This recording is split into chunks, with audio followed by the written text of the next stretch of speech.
Welcome to Politics Done Right. I am your host, Egberto Willies. This is a progressive program that will take the mystery out of politics. This is the program that will encourage you to make sure government becomes we the people. Whether you are liberal, progressive, conservative, or otherwise, you get to air your point of view. We are an independent media outlet that, unlike mainstream media beholden to corporations, we only owe allegiance to you. Remember, you can also send me a tweet at EG. Well, folks, welcome to one more edition of Politics and Random. As your host, thank you so much for being part of the show. We are going to have a great show for you today. I mean, it's a great day for progressives. Right. It actually proves what Mamdani did in New York. Proved that, guess what, folks? If you do it right, right would be done unto you. And I don't know if many see the significance of what has occurred in New York. For people who say, New York is a liberal city. Let's remember that New York elected Republican mayors. Let's also remember that New York elected Republican governors. So it's not ever a foregone conclusion that because this occurred in New York, it isn't something that is reflexive or can be replicated around the country. As you see with our protest here in Kingwood, something that went completely in a form that we didn't expect, just like nobody expected. I predicted it, I must say, but most didn't think Mamdani stood a chance of beating Cuomo. It shows a resilience not only in the Democratic voter, not the Democratic Party, but the Democratic voter, the independent voter who doesn't believe in trying their best to not replicate the thuggery or put in the thuggery into power. Kudos to the New Yorkers. Kudos. Welcome aboard. In the house today, numero uno was Yvette Avery Herod. How you doing, Yvette? Great to have you here. We enjoyed listening to your interview yesterday. AVQ from Brooklyn, New York is in the house. Michael Rudnin. And we also have in the house Jacqueline Campisi, our teacher from Katy, Texas, Lee the Bearcat from Austin, Texas, Joanne from Los Angeles, California, Lee Grant from Montgomery County, Paul Fleming from Powder Springs, Georgia. We also have in the house D. Lee Smith, Michael Wingington, Lucas Nova, John King.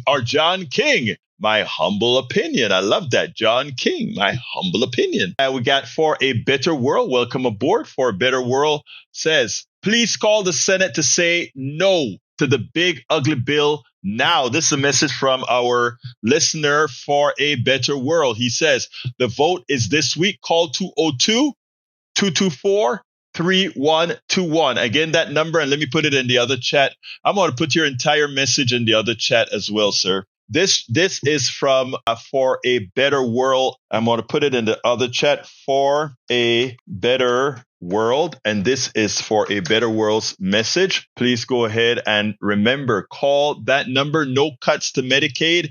In fact, we need to tank the bill. How will pro-Palestine progressive socialist Mamdani go over in heavily Jewish New York City? I'm glad you asked that, Lee Grant.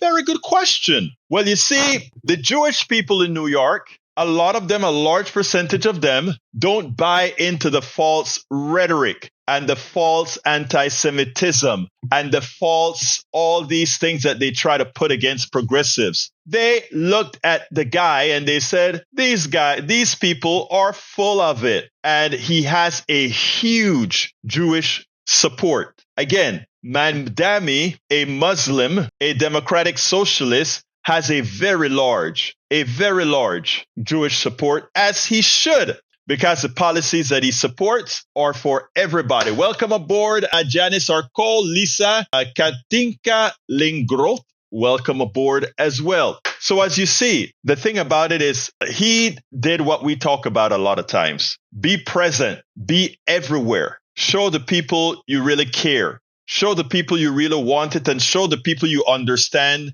their dire straits, you understand their dilemma, you understand their problems. All of us claim to do so, but rarely, look at the silly things that are going to come up now. This is what they're starting to feed. Oh, he believes in Antifada, in the Antifada. Oh, really now? Now you look at this guy, you look at what he represents, you look at what he says, and what they want to do is take it out of context. What I'm saying is, going forward, be unabashedly progressive,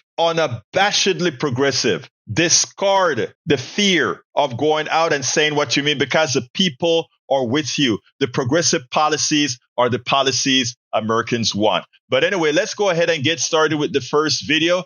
I want to get started with, in fact, the Mamdani issue. Oh, come on. Don't corrupt my feed. Don't do that. All right, I'll just leave it. Let's put it back where it belongs, right there. Put you over here. I want Mamdani to go first, so we'll do that. Let's get ready to listen to some analysis, because I want you to hear what Anand Hidadas had to say. This is very, very important. Mamdani in New York had a humongous, humiliating for the incumbent victor, not the incumbent, but the establishment victory in New York. And now everybody's questioning, can that message really resonate? Can we take that message all over? I want you to listen to what Anand Hidadas' response was. And then I want you to listen to the question that the host asked at the end. And I want to answer the question that she asked at the end. Check this out. We'll take it on the other side.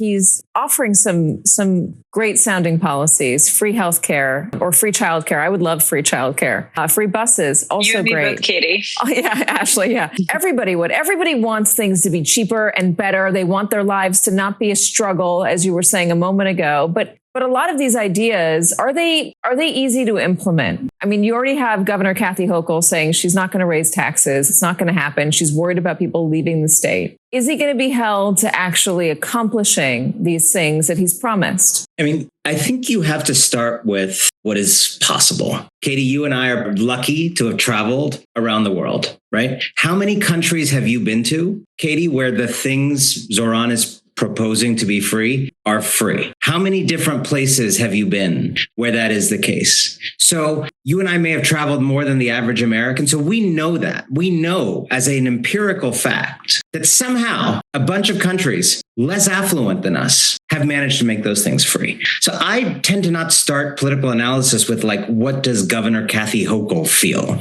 I tend to start with what is possible, right? Everyone getting their own space shuttle is not possible because I don't see it happening anywhere. But universal childcare and like free buses, I see that happening in enough places that I don't necessarily think are more dynamic or more capable than the United States, that I think, yeah, that's probably doable. That's probably a matter of what we can be led to believe. And if you can go from 0% in the polls, which was Zoran's starting point, to winning the election, winning the primary election, yeah, I think you can get free buses done. It takes political will, it takes mobilizing people, and then it takes showing up on the doorstep of your obstructionists and saying, how about them apples of all these millions of people I have behind me? That's precisely why this kind of movement politics is important, and why, you don't want these figures of the past, whether it's Andrew Cuomo or Bill Clinton, his fellow accused sexual harassers, standing up for each other and trying to prevent change. Young people across this city and across this country are actually finding the courage to believe that they deserve nice things and could have them because they're not stupid, and they see other people having them around the world, and they want to be in on the idea of a nice life. I hear you on that. And you're right. That simple, radical idea that won last night. There are other people in other places who enjoy this. I mean, lots of countries in Europe enjoy this. Their taxes are a lot higher and their social safety net is a lot stronger,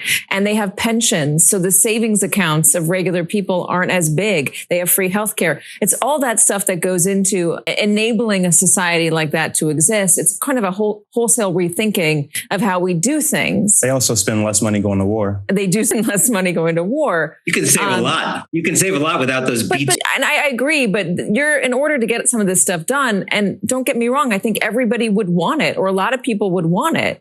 You're going to have to, these are policies that are difficult to pass in the current configuration for a reason. And Ashley, if Democrats are looking at what happened here in New York City, how much of it is feasible to take around the country and to use as a message for both the midterms and then for the presidential election? The question at the end, yes, there's a reason why this hasn't worked in America, why these things haven't been able to put forth while in Scandinavia, while in Europe, they've been able to do. And the reason why is simple, because we have been consistently denied access to the real voices of the people. We have been unable to go out there and give the message. We have been unable to cut loose from the corporate mantra, from the Powell memo infiltration in all aspects of our lives. Loosen the chains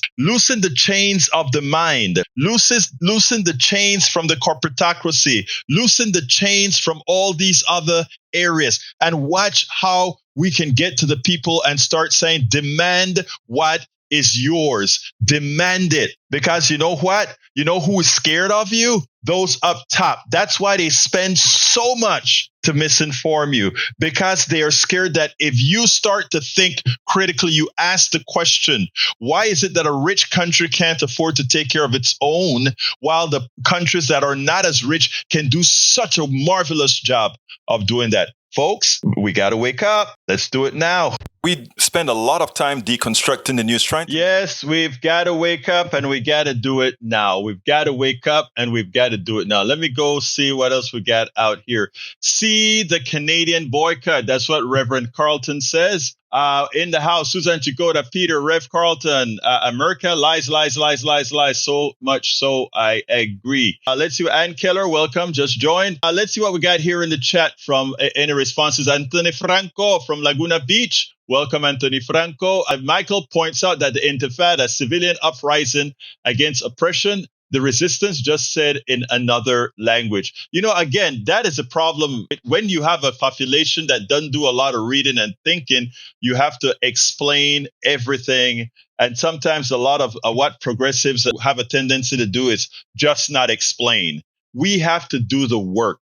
It's unfair, but we have got to do the work. Now, there's something that I want to point out that I didn't put in the post log that I needed to have said. When the host said, well, you know, it costs more to they pay more taxes and they have lesser savings, etc.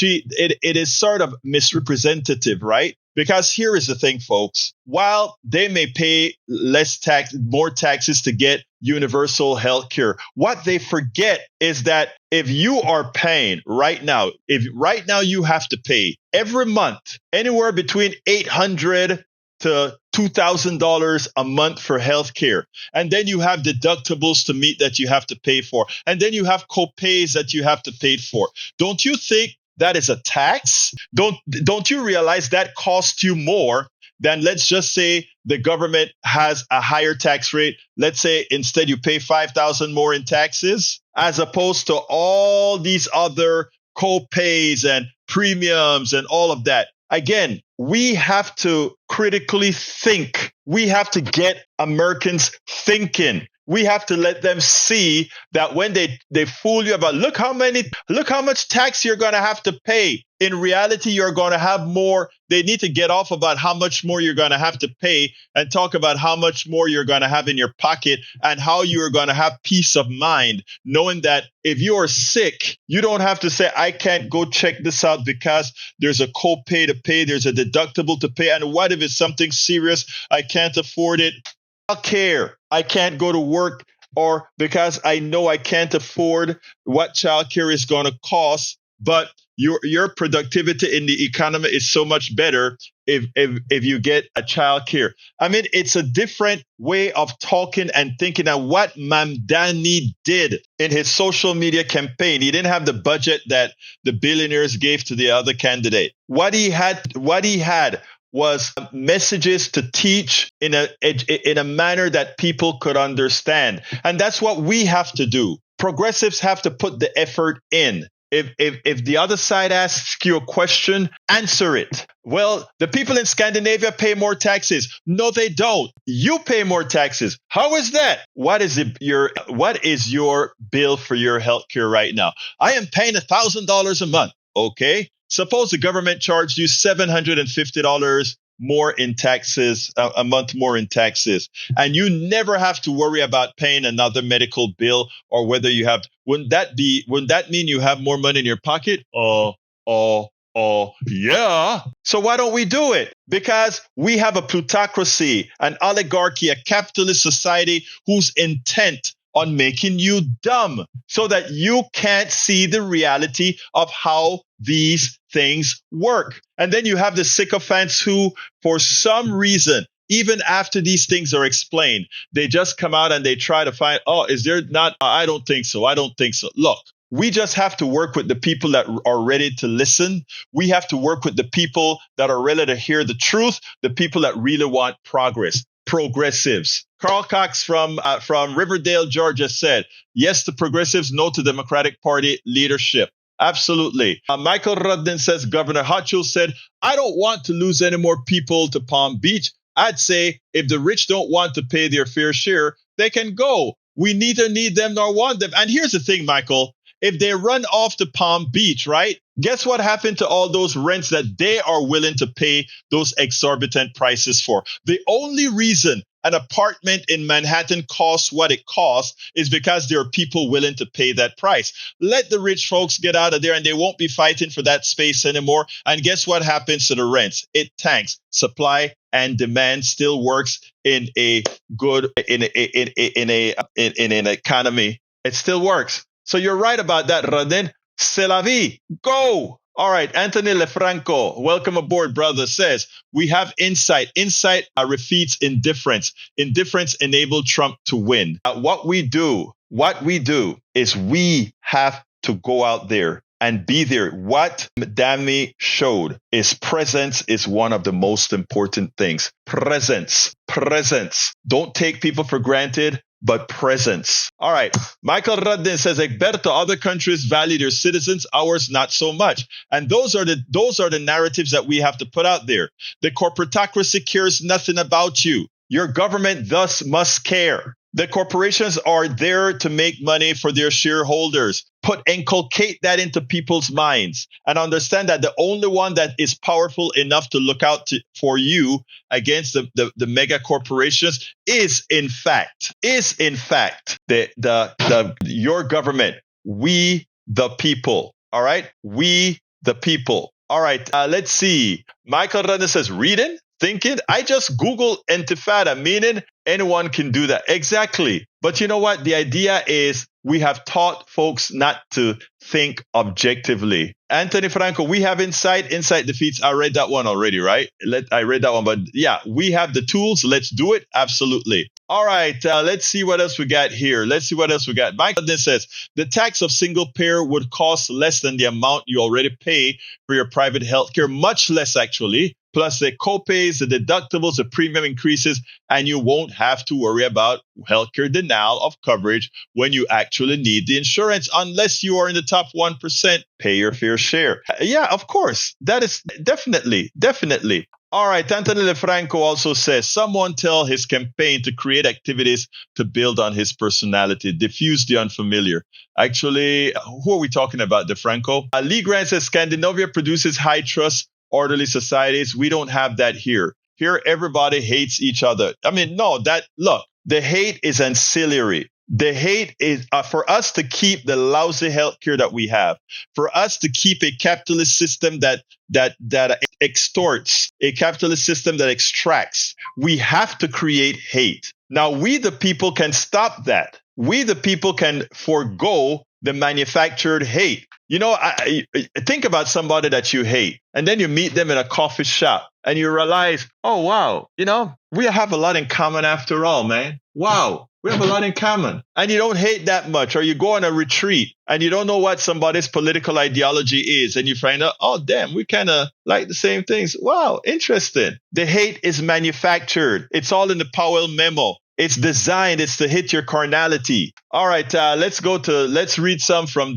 from our chat here in the Substack. Reverend Carlton says, I shopped at Costco today and left several U.S.-made products on the shelf. Good for you. Katie Jagoda says, Katie is a liberal Republican. I think. Katie, she's supposedly like her husband, a progressive, but I don't know. Reverend Carlton says, universal healthcare is so hard. Only 19 of the 20 economies have figured out how to do it. Reverend Carlton, that's a good one, brother. That's a good one. For a better world, says, Mamdani's victory is great news, but a question, how will city-owned grocery stores affect small businesses and bodega owners? Again, the idea is food deserts, right? The thing about it is this. If a lot of these little bodegas that prey on people by just giving them the little crap, as soon as you put a grocery store that have fresh vegetables and etc., what do you think these guys are going to do? If people start to buy the fresh vegetables, they'll have it. It won't be a food desert.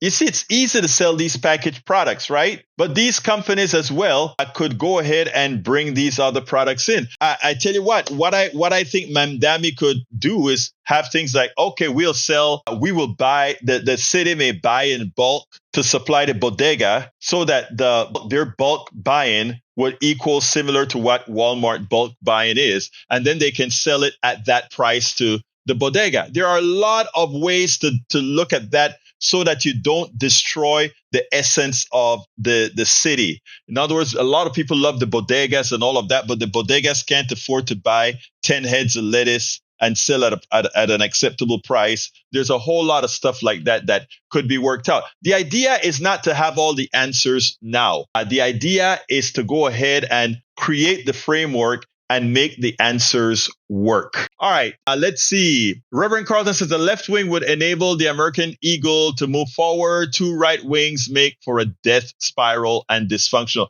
Right now, we have two right wings. I get what you're saying. Exactly. A better world, so Alex Jones and Steve Bannon provoked, manufactured in enormous amounts of fear and hate. Very true. Welcome aboard, Peggy LeMahieu and Franklin Phillips. All right, let's see. Antonio Lefranco says someone tell his campaign to create activities to build his personality, diffuse the unfamiliar. Not sure what that means. I think I read that before. The Paul Fleming says, I love that RFK Jr. is like, geez, this is crazy. How did you know that? That sounds bad. And Reebok is like, yeah, and your agency is going to give them to. I don't know what that is all about, but for some reason, you're going to have to explain a little bit more to me on that one.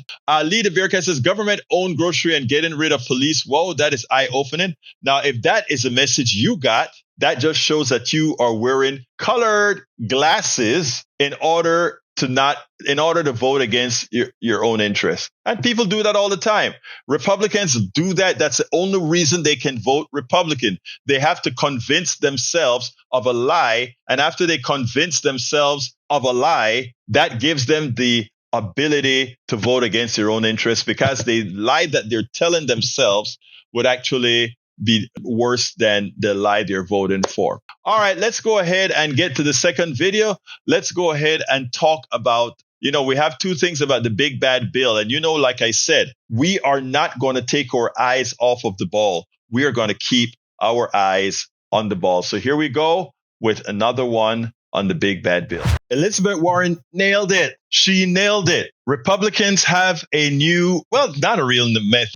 They're continuing with their method. Simply lie. Their professor-in-chief, their thug-in-chief taught them well. Lie enough, and many Americans, your MAGA folks, will believe you. A lot of your low information people will believe you, and just maybe you can survive the lie, even as we are going to screw them to kingdom come. But the people are waking up. Americans are realizing that the big bad bill, formerly known as one big beautiful bill from Donald Trump, is really going to screw them, and screw them hard. The thing about it is, will they listen? Well, Mitch McConnell think that, they'll get over it. Let's listen to this from Elizabeth Warren, and then we'll take it on the other side. We talked about Speaker Mike Johnson looking into a television camera today and saying there were no Medicaid cuts. God, is this going to be their party line? Yeah. Did they think people? Yes, the party line is to lie. And here is our super secret strategy as Democrats. We're out there trying to tell the truth about what is in this bill.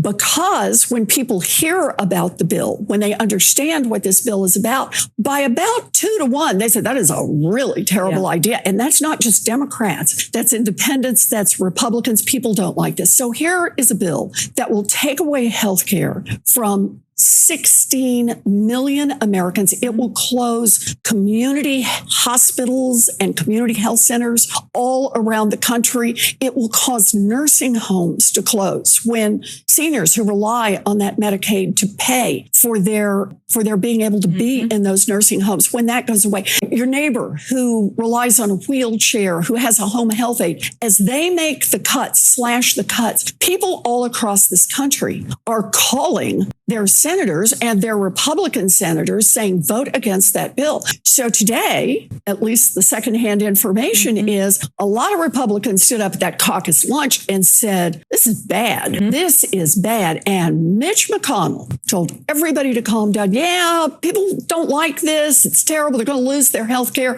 But don't worry, they'll get over it. They'll get over it. They'll get over losing their health care. They'll get over the fact that 51,000 people will die from these cuts unnecessarily, people who would have survived. So they're just saying, don't worry, they'll get over that their grandma was pushed out of a nursing home. They'll get over the fact that their neighbor lost his wheelchair and now has to be in an institution. They'll get over the fact that that little baby was born with complex medical needs and has $1 million worth of medical bills before she even makes it home, and it bankrupts the family. Don't worry, they'll get over it. And they will not get over it. No. The people who are injured by the Republican bill will not get over it. And what they really won't get over is that all of those cuts, taking away that health care from babies and old people, people with disabilities, is so that the billionaires who sat in the front row at Donald Trump's inauguration and contributed to him, so that they can have a bunch of tax giveaways, so that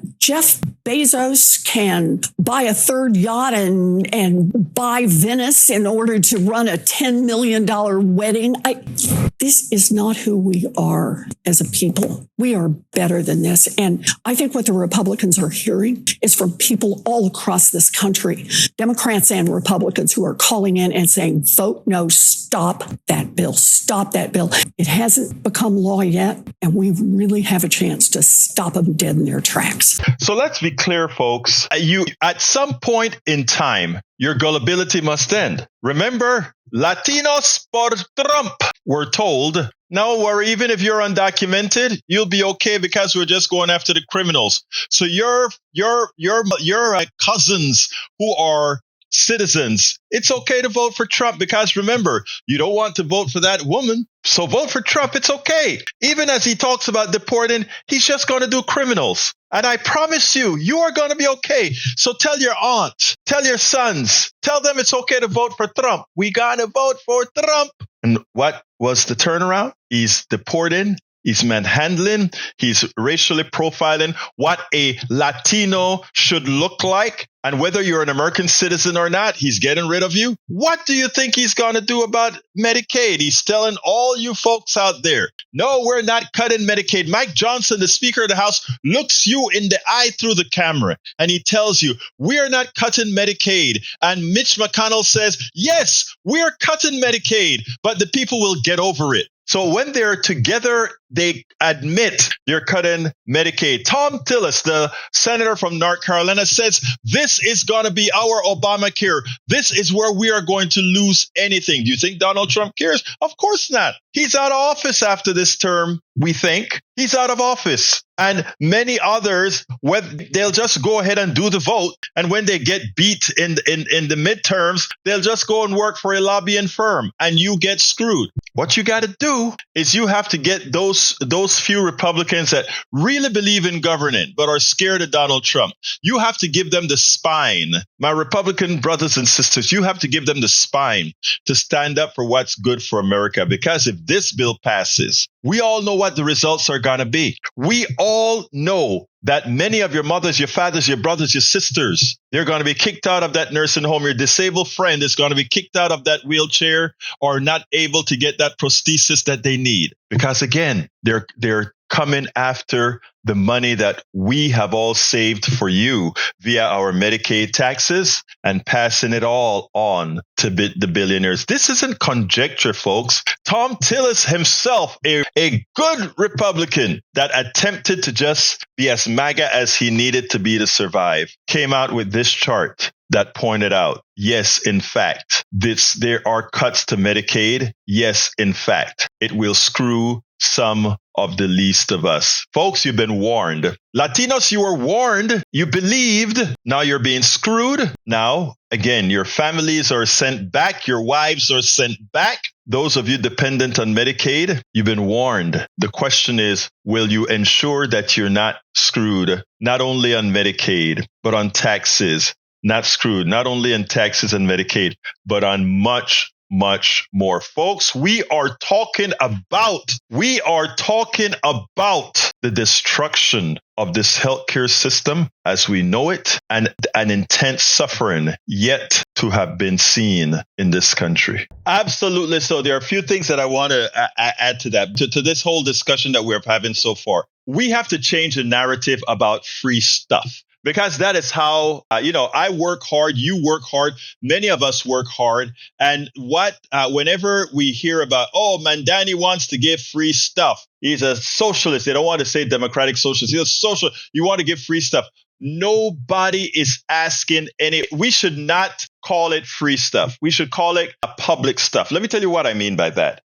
Medicaid, or let's forget about Medicaid for now. Medicare and all these programs are not something that we just have a whole bunch of rich people putting money in their coffers and a lot of people sitting back getting free stuff. We all, and the problem is many people don't know this. We all, when you look at your check stub, there's not only FICA, there's also a Medicare tax, a 3% Medicare tax. If you work for yourself, you pay 12 point something percent in FICA and 3 point something percent in Medicare tax. If you work for somebody else, your employer pays half, you pay the other half. Folks, it is important to understand. Don't let them con you into believing this is free stuff. We all pay for it in many different forms. Let's talk about the different forms in which we pay for it. We have allowed them to define these things as Democrats or progressives or these folks want free stuff.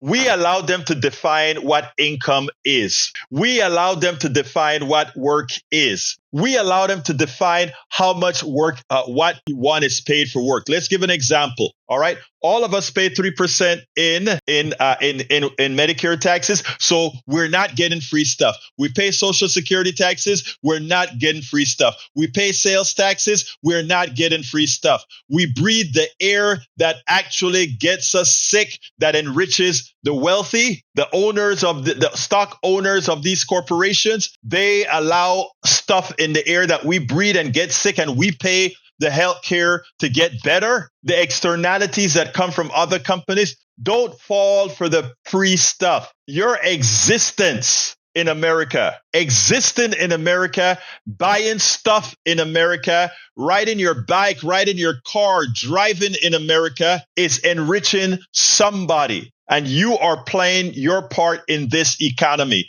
Do not allow the free stuff narrative to take, well, it's already taken hold. We have to dispel the free stuff narrative. That teacher, and the reason I'm bringing up the teacher, Miss Campisi, in here, and any other person that is a teacher here, your underpayment in the salaries you receive relative to the overpayment a stockbroker gets. The differential in that payment is unwarranted and undeserved and unworked for, unearned. I repeat, what a stockbroker gets from moving pieces of paper millions of dollars compared to the teacher who is moving knowledge forward, creates a differential in income. Let's say $70,000 versus $10 million, right? That $70,000 teacher pays her entire 7-point-something% in Social Security. That person getting $10 million only pays 140 of that, less than $200,000 of that. 12% goes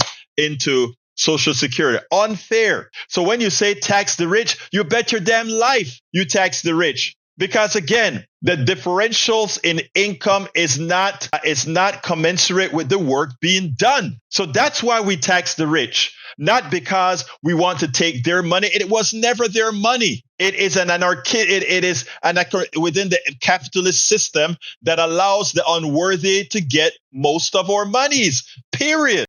Look, when we understand the evil within the current economic system, we start not worrying too much about taxing the rich. You know, I have friends in corporate America. And by the way, I once had, before I started doing this over 12, 15 years ago, I once had money. My company was very successful. I felt sick. Money doesn't make you happy. Just earning your money. Earning is what makes you happy. Knowing that you have value is what makes you happy. Why do you think billionaires have to constantly get more? Their worth comes from getting more. They can't spend the money that they have. They cannot spend the money that they have, but they don't have happiness. They don't have freedom from within. That's why they have to keep screwing you. Because they have to have something that make something believe that they matter.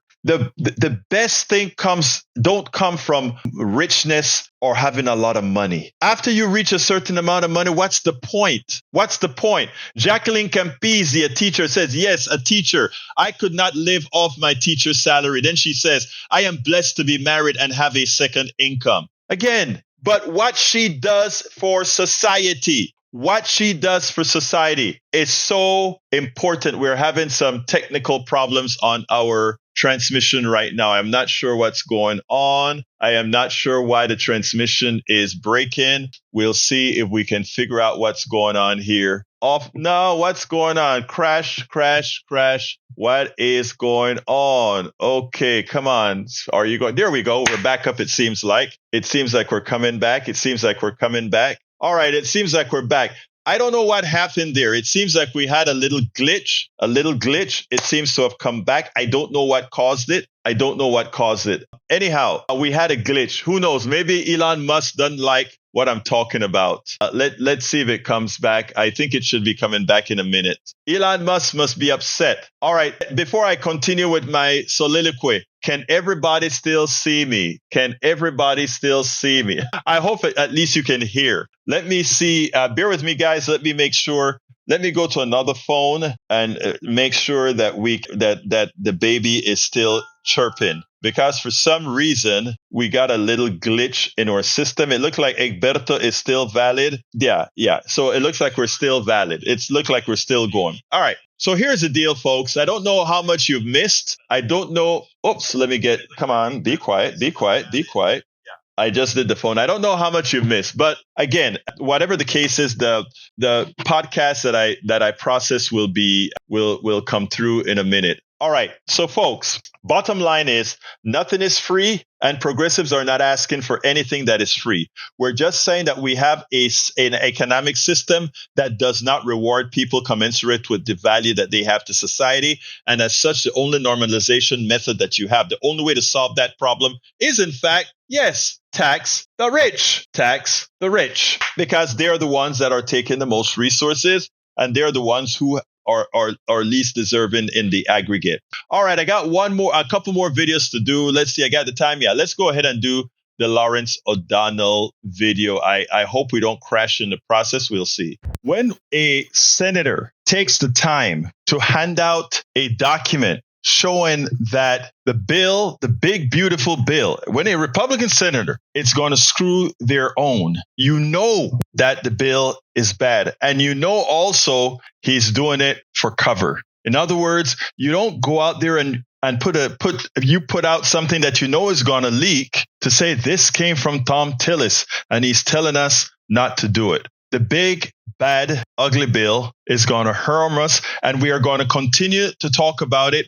We won't allow distractions up and until the last vote is cast. And if that bill passes, we will ensure that we continue to speak about it to let Americans know what's happening and who is the culprit, who is the one responsible for the dire straits they'll be feeling from the bill. But check out this little segment from Lawrence O'Donnell that makes it clear. I think with Klobuchar, you're going to get the whole thing. NBC News reports Republican Senator Tom Tillis of North Carolina, who is up for re-election next year, circulated a document to Senate Republicans last night in their closed-door meeting outlining how the Medicaid provisions in Donald Trump's budget bill will hurt Republican states. Tillis also warned his party during the meeting that they will lose the 2026 midterm elections if they push ahead on proposed Medicaid cuts. He compared the situation to the heavy losses Democrats suffered in the 2014 midterms after a rocky Obamacare rollout, according to one source in the room.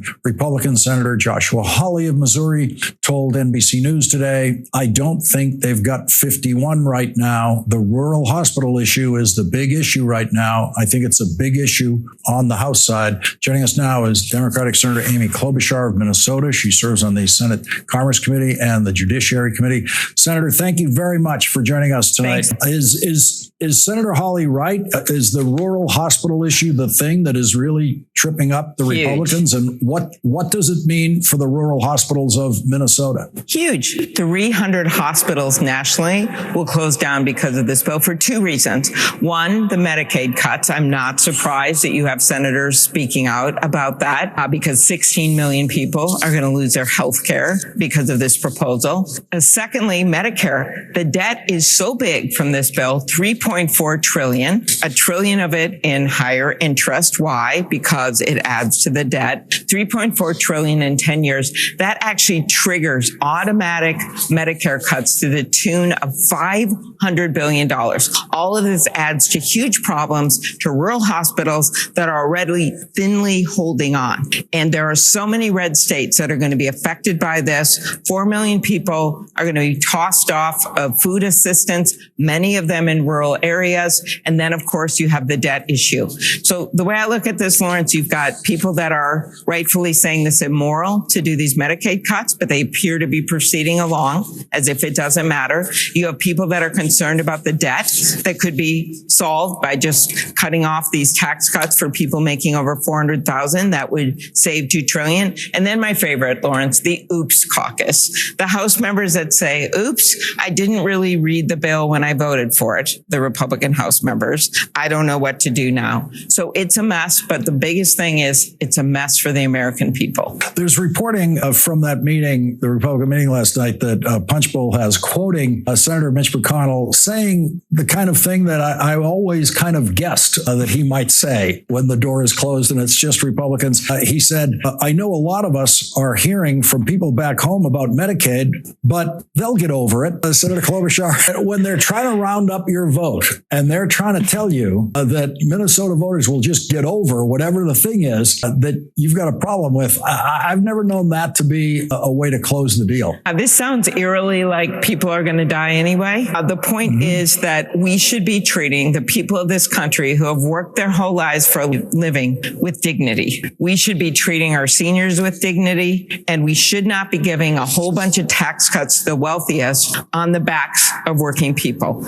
That's exactly what this bill is about. They could fix it. They could start over. But instead, we are where we are, and they're claiming they're going to go forward with it now. I believe they should start over. As you go forward with this process, Democrats will be trying to advance amendments on the Senate floor when it starts to move. What are you expecting to be able to highlight through that amendment process? Well, I think the first is the obvious, these healthcare cuts and these idea that you would toss people off their healthcare when they're just trying to hang on right now.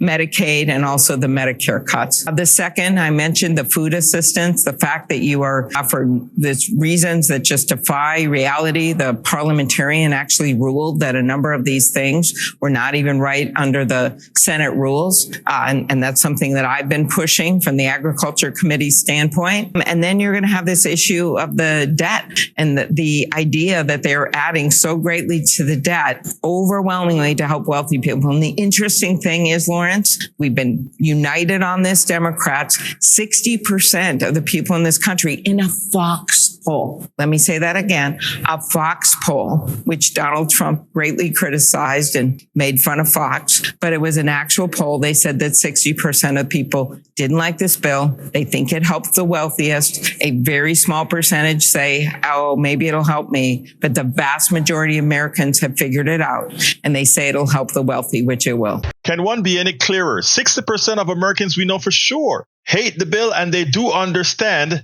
that it's a transfer of their wealth to the top. Also, the election that recently occurred in New York should actually point out something to people, and that is what was taboo before because of what the oligarchy did to convince many that their way was the right way. People are starting to wake up. People are starting to see that it is time that we start looking for policies that aid the average American citizen and not the oligarchy. Now, the New York Times and all these other newspapers and the rank and file establishment Democrats are going to be up in arms in trying to keep some sort of a false middle. Folks, it is time. It is actually definitely time. But here's the deal, folks. I have another video, but it is too long to play in the amount of time that is left. So I can take calls for the next 4 or 5 minutes. So give me a call. It is 281-823-7747. I'm going to put it in the chat. It is 281-823-7747. I got too many numbers to remember. So if you want to give me a call and you want to say something to the audience at large, this is your time. I place a telephone number in both chats. 281-823-7747. 281-823-7747. Look, folks, like I said before, it is up to us. We can't allow them to keep talking the narrative. And that's the reason, personally, I am doing what we're doing here, because we just can't keep this way. I have a daughter. I want to make sure my daughter has a better life. I want a better world for my daughter. Absolutely so. And you should want one for your kids. Those of you with kids, those of you that are kids, let's make a better world. One that actually, where people can actually progress. It is so important. It doesn't have to be this way. When I came to this country was growing to be that bastion on the hill. That's how we saw it. We saw something that, yes, we know it wasn't perfect. Yes, we knew it had a lot of problems. But the one thing we also knew is that you could make progress. Then came Senior Ronald Reagan, and he expanded on neoliberalism. And then came all the others that continue to expand on neoliberalism, something that has been a complete failure. You can look at all the buildings and the skyscrapers and talk about all the roads that are built. Most of the people that build these skyscrapers, most of the people that build all this infrastructure, after they built it, it is something they can't even use. Think about that. It is something they can't even use. Most people produce things they can't buy, things they can't use, because of the way the system is skewed for so many. Folks, let me tell you, this isn't about free stuff. This isn't about any of this stuff. None of these things are the fault. Unlike what some would say, oh, it's because of what the left. No. This country has never, ever been really run by a real left ideology. Never, ever been run. The best we've gotten is Roosevelt, right? And some of you may laugh at this. The closest we came to having some sort of progressive policies have been Roosevelt and Biden. Amazing that I even said Biden. But next to Roosevelt and Biden, as far as the policies are concerned, maybe I could probably stick Johnson in there to some extent, a little bit. But again, when it comes to spending onto things that progressive want us spending on that makes a difference in people's lives, that brings people out of poverty, something that we never touted as we should. Biden, during his administration, proved categorically that government can can do something about poverty. Under Biden, poverty for kids dropped 50%. As soon as Republicans took office again, the poverty rate zoomed right back up. FDR proved taxing the rich makes America great. Exactly, Anthony Franco. Exactly, Anthony Franco. Welcome aboard, Amy Calais, John Blanquist, Susan Couch, Wendy Bouchier. Thank you as well, my dear, for being here. All right, we're coming out of time, close to the end of the program. So what I want to do is my regular end of the program ask. I want to ask all of you who have the wherewithal to do so to please support the program. Your support ensures that I can get some support from others to help with the extensive amount of work that it takes to keep all of this going. This is a one-person operation that gets a whole lot done, not only the shows that you see, but the pre-show, post-show, the videos, the TikToks, the Instagram, the articles, everything. I ask kindly, the way to support us to do all of this is to become paid subscribers of our newsletter. And how can you become a paid subscriber of our newsletter? Go to politicsandright.com/newsletter, and I'm putting it into the newsletter. And again, you can see all, if you really want to see the depths of what we do, right? You can go to, I think it is, politicsandright.com. What is it? Maybe it's like better. Sometimes I forget where all the links that we have. Maybe I have it in the link stuff here somewhere. If you want to see the breadth of the different platforms that we are supporting, bear with me as I find that link for you. I may have to go ahead and look it up myself because, again, you know how that goes. Sometimes you're looking for stuff and you can't find it. All right, let's do it this way. I think it is politicsdoneright.com/links. I'm going to do that in a minute, but I want you guys to see what we do here and see all the different platforms that we support. Because many a times people, you watch a show and you think, all he's doing is the show, etc. We're doing a lot more than just the show because we're trying to get the information out as vast as possible. As vast as possible. Let me see if this is the right link to give you guys up out of it. Yep, that's the right link. What's wrong with you, Egberto? Sometimes you forget your own stuff. There's so much that we do, we forget it. All right, let's go ahead and let me go ahead and put that there. This is the link that shows you all the different platforms that we're on, folks, that we move our data to, the places that we write articles, etc. If you want to find out all the different areas that we are. So I ask you kindly to become a paid subscriber of our newsletter by going to politicsdoneright.com/newsletter. And I'll repeat that again, politicsdoneright.com/newsletter. You will be doing a good thing to ensure that our message is vast and broad, and you will be a part of what we call the PDR posse. If you want to also know what else you get there, let me go ahead and get to that. I'm getting old.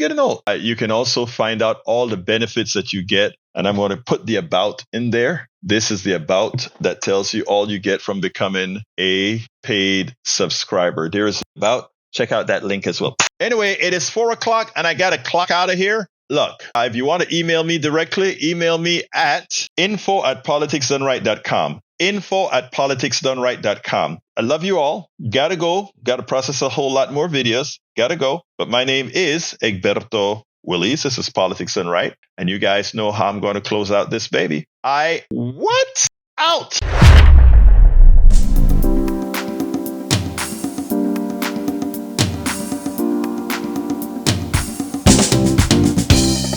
Welcome to Politics Done Right. I am your host, Egberto Willies. This is a progressive program that will take the mystery out of politics. This is the program that will encourage you to make sure government becomes we the people. Whether you are liberal, progressive, conservative, or otherwise, you get to air your point of view. We are an independent media outlet that, unlike mainstream media beholden to corporations, we only owe allegiance to you. Remember, you can also send me a tweet at EGBERTOWILLIES. That is at Egberto Willies. Let us engage. It is politics done right.